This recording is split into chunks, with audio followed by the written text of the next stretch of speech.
the bee. Pete the bee. Pete the bee. Pete the Bee, Books 5 to 8, written by Paul Cook and narrated by Paul Cook. Pete the Bee and the Summer Lightning. It was the middle of summer at the end of July, and it seemed to the animals that fireworks lit up the sky. For even though it was the middle of the night, everything was flashing and shimmering with light. It was balmy, close, and uncomfortably warm, yet the night rained and raged in a terrible storm. The thunder clapped loudly and seemed very frightening as the sky lit up with bright summer lightning. Pete the Bee had been lazing alone in the wood, and he flew up to the barn as fast as he could. He flew up to his rafter high up in the air, and the noise of the storm was more than he could bear. Greggor the goose was out on the yard, and he waddled through the rain that was pouring so hard. He went into the barn as far as he could get, and dripped and shivered because he was soaking wet. It was the middle of summer at the end of July, and it seemed to the animals that fireworks lit up the sky.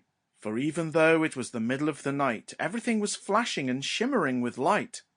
It was balmy, close, and uncomfortably warm, yet the night rained and raged in a terrible storm. The thunder clapped loudly and seemed very frightening as the sky lit up with bright summer lightning. Brandon the Fly had been in the stable, and he buzzed back to the barn as fast as he was able. He flew up to the highest bale of hay, and there on his own he decided to stay. Shebdon was in the paddock, ambling about, and he stood still in the rain until the storm blew itself out. He'd seen many a summer storm in years gone by, and he knew that when it was over, he'd eventually get dry. It was the middle of summer at the end of July, and it seemed to the animals that fireworks lit up the sky. For even though it was the middle of the night, everything was flashing and shimmering with light. It was balmy, close, and uncomfortably warm, yet the night rained and raged in a terrible storm. The thunder clapped loudly and seemed very frightening as the sky lit up with bright summer lightning. Claridge the cat was hoping to catch a mouse, and he scampered back quickly and ran into the house. He purred and snuggled up to Nell the farmer's daughter, and was glad he was dry again, as cats hate the water. Farmer Jeff was out with his axe, chopping down trees. He had wood chippings over his face, hands, and knees. The farmer sang a song to himself as he sawed and he chopped, and after a while the summer lightning stopped. Shebdon the shire horse falls in love. Nobody could work out what had gotten Shebdon into such a flutter. That horse could barely speak, but could only stammer and stutter. His nose was twitching, and his teeth did chatter. "Why, Shebdon," they asked, "whatever is the matter?"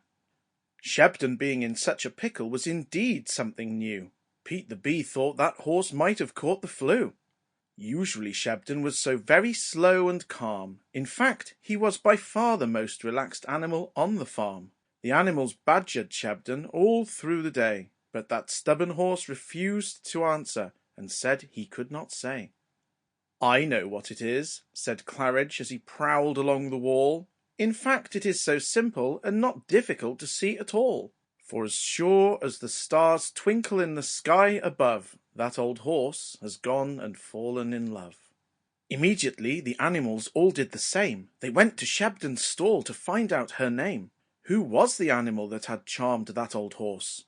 Shebdon stayed silent and wouldn't say, of course. Brandon piped up and asked, "Who's the lucky girl who's gotten Shebdon the shire horse all in a whirl?"